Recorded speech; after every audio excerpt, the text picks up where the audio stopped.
trunk or treat, you call it whatever you want to call it. But how dare you call yourself a preacher and are not leading God's people astray?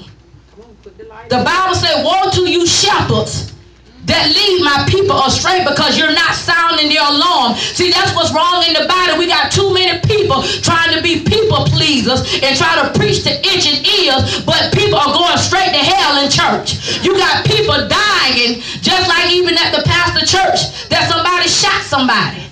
The man left the church from prayer and shot somebody. So what am I saying is that we have to make sure we do our part to let you know what's right and what's wrong. Because see, when you look at Romans 10, 14 and 15, it says, how then can they call on one they have not believed in? How can they believe in the one whom they have not heard? How can they hear without someone preaching to them? And how can they preach unless they be sent? See, in order to preach this kind of message, you got to be sent from God. Because see what it is, because see, I wasn't brought here to be what preachers and other people to like me. I was sent to do what I'm doing. Come on with it. Come on. Even though it's not popular, even though that people say, I don't want to associate with them because they're a little different. They preach too hard. They preach too radical. You can say what you want to preach, what you want to say about me, but like I said, I got an answer to God. Because it said in verse 15, how can anyone preach unless they are sent? And it is written, how beautiful are the feet of those who preach the good news. See, we can say what we want to say, but you think about everything that Jesus preached, the church fought up against it. The Pharisees and the Sadducees, they fought up against it. They didn't want to hear what Jesus was saying.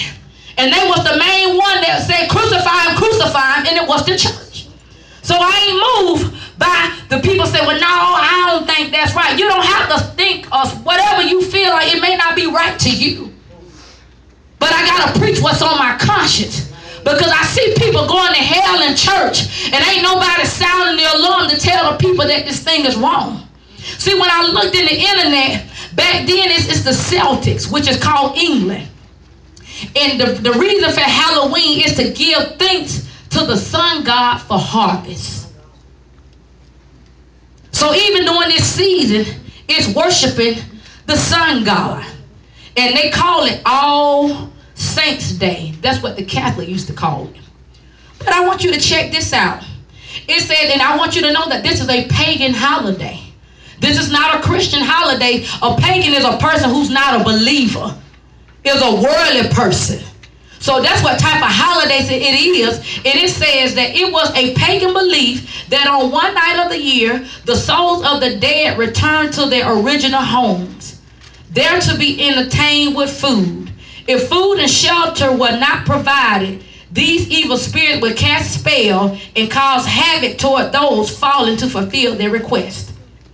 What am I saying? That even on Halloween, these people are praying for dead spirits to be released. And so when the children say trick or treat, or when you come to the house, trick or treat, where it comes from, say, where these dead people, where these dead spirits, they would come to the house, and if you don't set anything sweet outside your house, they will release a curse on you. So that's why it's the trick. The trick is the curse. That if you didn't lead the evil spirit nothing good, it will release a curse or incantation upon you.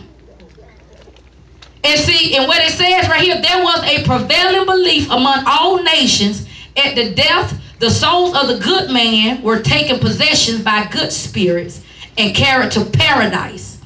But the souls of the wicked man were left to wander in the space between the earth and the moon, consigned to the unseen world. These wandering spirits were in the habit of hunting the living, but they were by means which ghosts may be exorcised. And they said that if the ghost was satisfied with the offering that you gave them, they would leave your house in peace. But if they don't like what you give them, they will cast a spell on you. And it says that this is one of the two celebrations made the two celebrations made strange bedfellows, one in respect of evil spirits and the other one in honoring the saints. Basically, the Roman Catholic, they